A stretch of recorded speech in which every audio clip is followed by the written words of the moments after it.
e queijo que o Sr. Dowers e mais de mesa vai entregar na OM tocado de Aruba Reis contra o Sr. Bersaril. Nós podemos usar um stunt e um show político completo para sobre nós tursa com o nosso ministro-presidente e acaba a entregar o dossiê de investigação de CAD com o DRH na OM, que agora que está tomando o passo não legal para assinar e começar o caso.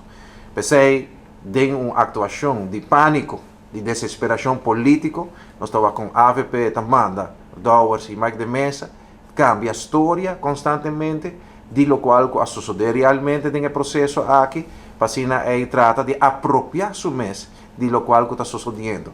Pero, just para recapitular, me cabeça aqui, foi de começamento, ora que carta oficial chega, na ministra-presidente, ela manda se a DRH vai investigar, rapport na hora trabalhar, decisão na hora tomar, Sr. Bersaril a toma seu retiro, Sr. Ministro-Presidente a dura diferentes ruedas de prensa, informação ao povo, em diferentes ocasiões, ela vem no parlamento dando informação, e último, ela vem com CAD e DRH, e o rapport, e assim mostra com toda claridade e transparência que cultura toma lugar.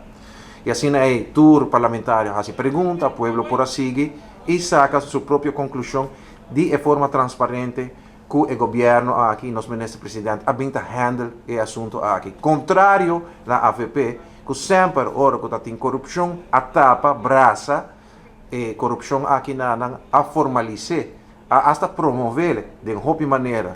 Por exemplo, no caso Ibis, onde não há introduzir uma lei para seguir paga o ex-ministro, mientras que será.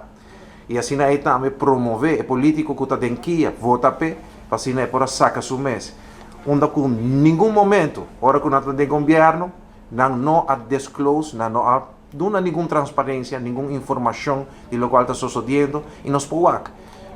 Para que nós está sendo tudo isso aqui, para sobre não está desesperar. Passou o veredicto, de caso Ibis, também toma lugar 7 de fevereiro, veredicto de Cassaci, onde o advogado-geral já a do seu conselho na questão de Cassaci, onde avisa que não vai desviar de veredicto não, que não tem nada de parte de acusado, que lo por move o veredicto não, aqui está normal que Cassaci, a questão de Cassaci, está toma o conselho de advogado-geral.